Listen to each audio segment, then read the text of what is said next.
Bonsoir. Alors pour commencer, première question, déjà en quoi le Nouvel An chinois est différent de notre Nouvel An à nous? Le Nouvel An chinois est appelé aussi la fête du printemps. C'est le premier jour du premier mois d'après le calendrier lunaire. D'ailleurs, pourquoi la date du Nouvel An chinois change tous les ans? Parce que le calendrier lunaire change également. C'est pour ça la date du Nouvel An chinois en généralement entre le 19 janvier et le 25 février. Chaque année, le calendrier lunaire, on en a parlé, est nommé d'après l'un des 12 animaux du zodiaque chinois. Cette année, c'est le lapin. Qu'est-ce que cela signifie? Il est vrai qu'il y a 12 animaux qui font partie des animaux zodiaques chinois. Les animaux zodiaques chinois, à l'origine, c'était l'empereur de Jade qui voulait sélectionner 12 animaux qui font partie de sa garde rapprochée. Donc, il a envoyé un immortel par terre pour sélectionner 12 animaux en faisant une course par la porte céleste. Donc, le lièvre qui est arrivé en 4e place, c'est cette année, nous allons fêter l'année du lièvre d'eau. Est-ce que c'est bon signe? Est-ce que c'est de bon augure? Voilà, que ce soit l'année du lapin. Qu'est-ce qui nous attend peut-être?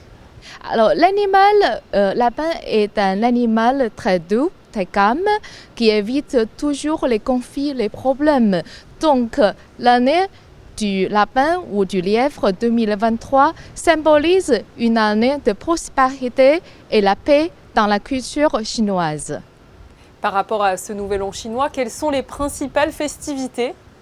La fête du Nouvel An chinois est le festival le plus important pour toute la communauté chinoise à travers le monde entier. C'est une fête où les familles se réunissent pour un grand repas du réveillon. Donc, quel que soit si on est loin, si on est proche, on doit rentrer dans la famille pour ce repas de la famille. En général, les enfants recevront des enveloppes rouges qui contiennent de l'argent, qui symbolisent le bonheur. Et les gens qui lancent des pétards pour chasser les mauvais esprits. Et on s'habille en rouge aussi qui nous protège et qui porte le bonheur. En France, les repas de fête se font autour des huîtres, de la dinde, de la truffe. Mais alors, que mange-t-on pour le Nouvel An chinois? En fait, les repas sont très différents. Par exemple, dans le nord, les gens aiment beaucoup manger des raviolis. Dans le sud, les gens préfèrent des repas sucrés plutôt. Mais partout en Chine, tout le monde mange un plat commun, c'est le poisson, parce que la prononciation du poisson, c'est U, qui est homophone que le signe surplus. Ça veut dire que de la prospérité pour la nouvelle année. À Monaco, le Nouvel An chinois va être célébré ce soir. Qu'est-ce qui est prévu, Xiaoqin? Pour ce soir, on a prévu une danse du dragon devant l'hôtel Hermitage. Il y aura aussi des danses et des chansons traditionnelles chinoises. Il y a également un défilé de mode. Donc, on va fêter ça autour d'un repas organisé, proposé par des chefs renommés de la SPM.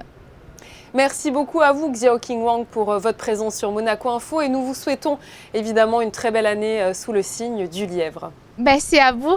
Je vous souhaite une très bonne année. Donc en chinois, on dit «恭喜发财，兔年大吉». Ça veut dire que plein de succès et bonheur.